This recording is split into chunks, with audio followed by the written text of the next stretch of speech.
Welcome, fellow Stardust. Are you ready for a scare?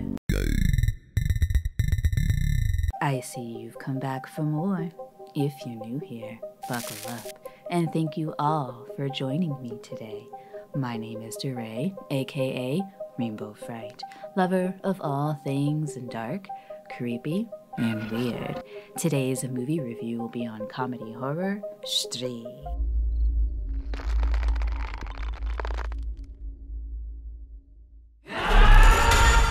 Stree skillfully blends humor with elements of horror, delivering a unique cinematic experience. This is the directorial debut of Amar Kaushik, who was the assistant director for Goa Goa, which was written by Raj and DK, who were the writers and producers of Stree. The film stars Rajkumar Rao as Vicky, Shraddha Kapoor as the unnamed woman, Apar Shakti Kuranu as Bitu, Abhishek Banjari as Jana, and Prakash Tripathi as Rudra, the library owner. The film is set in the small town of Chandiri, known for its century-old tradition of an annual 4-day festival. The plot revolves around the mysterious disappearance of men during these nights, attributed to the vengeful spirit of a woman known as Stree. What sets Stree apart is its ability to keep the audience guessing, seamlessly transitioning from creepy moments and comedy. Rajkumar Rao, in the lead role, delivers a stellar performance as Vicky, a talented tailor with a charismatic charm.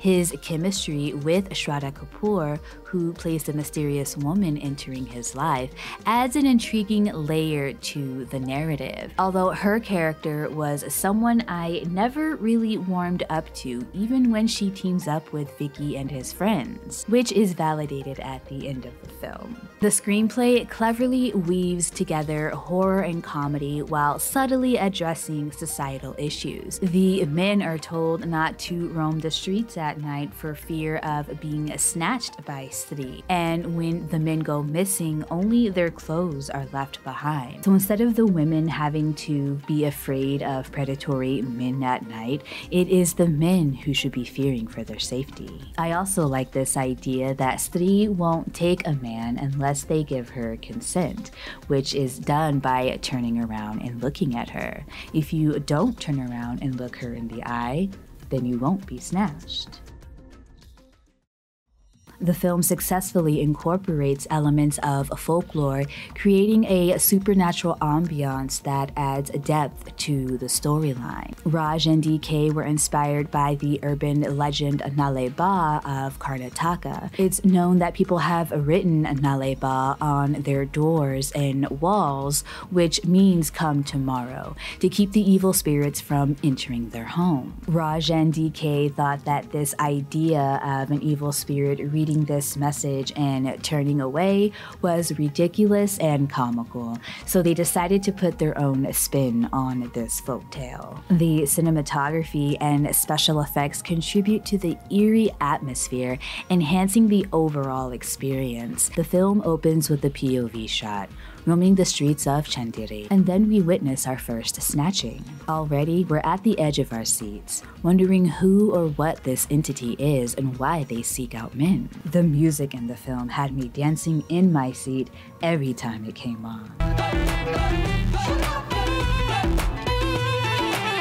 I immediately saved many of the tracks to my YouTube music playlist once it was over. Even the ringtones were fun. Also, did anyone else think that the mannequin in Vicky's tailor shop would have had more of a purpose later in the film? Although it sure did foreshadow what we later see in the film with the witch. Also, Raj Kumar actually learned how to sew from a tailor for 20 days in preparation for this role. Now, the first negative I'll mention is the runtime. I really enjoyed the first half of the film, where we're introduced to the characters and the lore.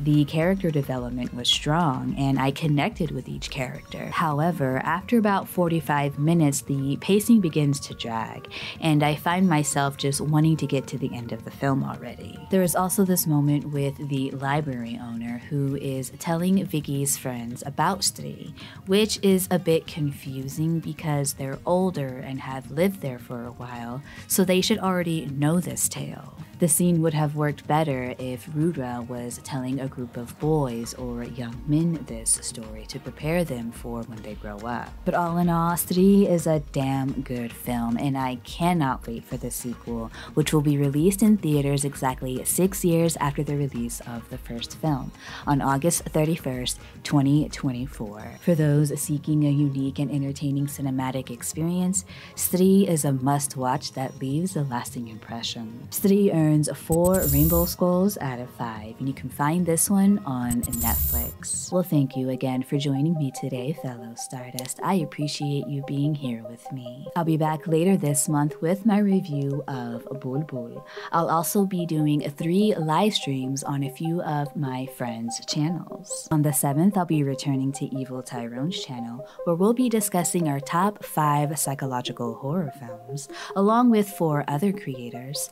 And on the 9th, I'll be back on Max's channel, where we'll be talking about the new release, The Cello, directed by Darren Lynn Bozeman. And on the 16th, I'll be returning to Terrence McGuana's channel to be a guest on Psychobabble with his fellow hosts Curly Girl at the Movies, I Am the Ice Lord, and King Needgore. The topic on that one is TBA. So, if you haven't already, go ahead and hop on the Rainbow Fright Freight Train and hit that subscribe button along with the notification bell. That way you'll get notified every time I upload a new video. I hope I see you next time. Peace.